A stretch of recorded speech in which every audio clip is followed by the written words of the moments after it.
No arguing about this. This is a golden rule. Every single model agrees on it. Do not do it. Understood, darling? Hello. Hi guys, and welcome back to my channel. I have not posted a long form YouTube video in a while. More like since the last time I posted a long form YouTube video.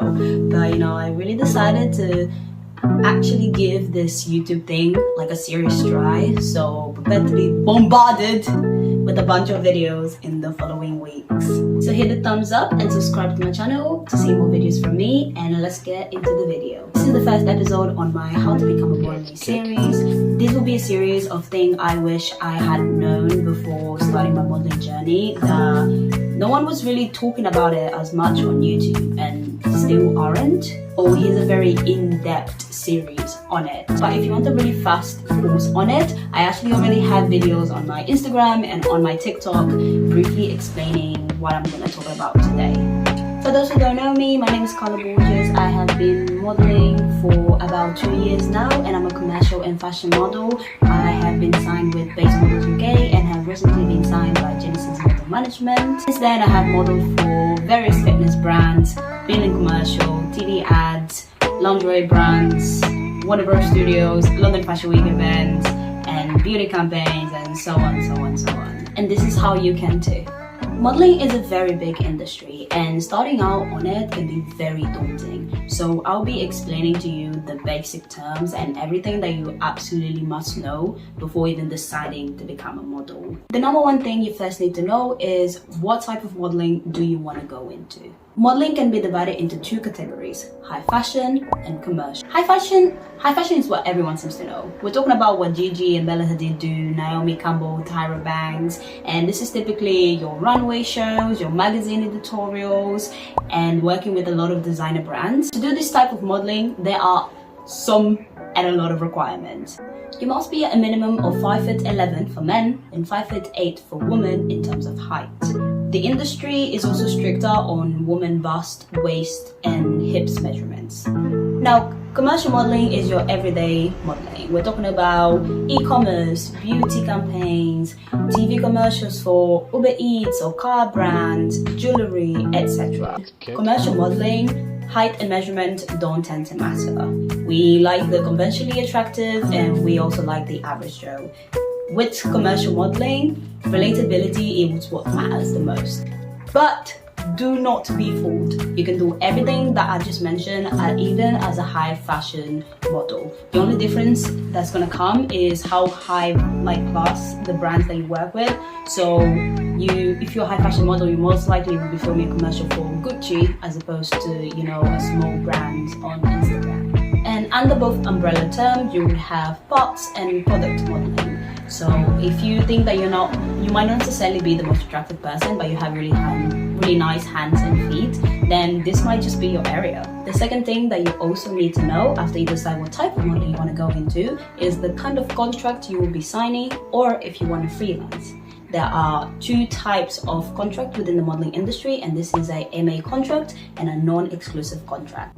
MA contract stands for Mother Agency Contract, and hear me well, they mean an exclusive contract, meaning you are not allowed to be signed with another agency in the same city or country, or with other agencies in another country without your mother agency's approval. What this means is that if an international agency wants to sign you, they have to go through your mother agency to have you. Which also means that your mother agency they are the ones responsible for signing you in multiple different agencies around the world and develop your books. And it also means relatively no freelancing whatsoever. But wait, what do I mean by developing your books? Got you, girl.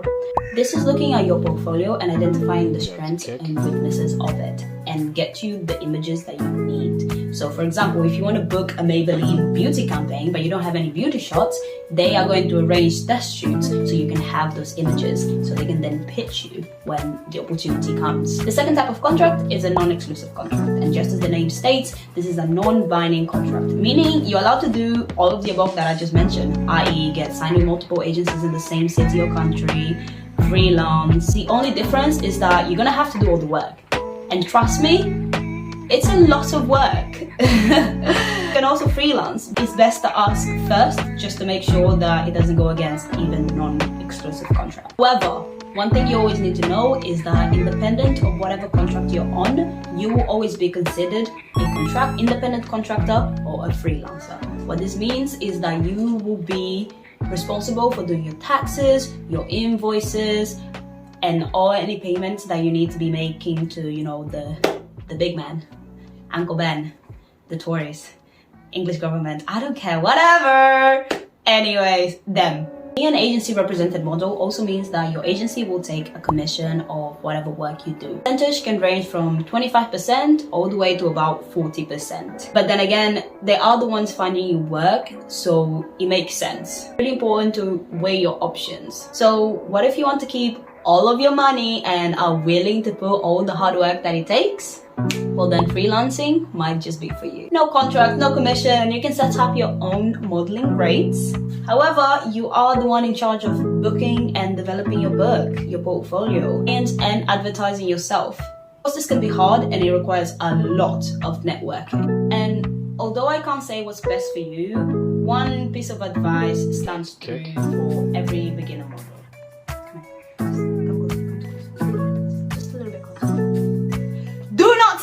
And I read my lips. Do not ever sign an exclusive model contract, an exclusive modeling contract on your first year of modeling. No arguing about this. This is a golden rule. Every single model agrees on it. Do not do it. Understood, darling? Even if it's a big agency like Elite or Forward Models. Okay, maybe Forward gets a pass because they are the biggest agency. Modeling agency in the world. But, okay, do not do it. This is a career suicide move. Always ask for a non-exclusive contract on your first year. That is because you do not want to be stuck with an agency that turns out to be shite in the long term. We'll also allow the freedom to sign with other agencies, which will mean that you are being developed in many different ways and being pushed to a lot of different clients that maybe your current agency doesn't have. Once you decide all of the above, you can then go ahead and take your measurements and your digitals, which is the next episode of this series. So hit the notification bell below to be reminded and notified when I do post that video. And this is arguably the most important step, taking your digitals, which they can really break or make your application to modeling agencies. So tune in next week to find out, and until then, good luck on your modeling agencies, and don't forget to comment, like, subscribe to my channel, and hit me up on Instagram and TikTok if you found this video helpful, because that's where I am the most fashionable, and you can see all my actual modeling work from my Instagram. Until then, bye.